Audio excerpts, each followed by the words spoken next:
ખેડાના સેવાલિયામાં sub registrar ઓફિસમાં હોબાળો થયો। રમેશભાઈ પટેલ નામના ખેડૂતની જમીન બારોબાર વેચી નખાઈ। રમેશભાઈની જાણ બહાર જ બારોબાર દસ્તાવેજ થતા ગ્રામજનોમાં આક્રોશ।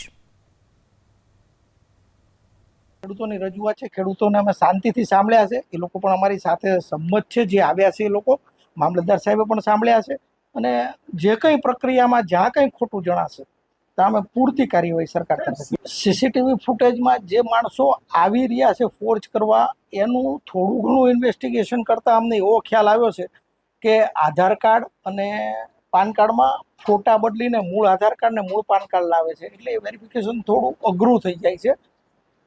મૂળ પાર્ટીના જ નામ આવે છે, મૂળ પાર્ટીના નામને સરનામા આવે છે। આ દસ્તાવેજને અમે જાતે વેરીફાઈ કર્યો છે, પણ કોઈ સીસીટીવીમાં જે માણસ આવ્યો છે જેનું રેકોર્ડિંગ કર્યું છે એ રેકોર્ડિંગવાળા માણસને ગોતવા માટે ફરિયાદમાં અમે પૂરતો સપોર્ટ કરશું। જો કંઈ ખોટું નીકળશે તો એમાં પૂરતી કાર્યવાહી કરવામાં આવશે।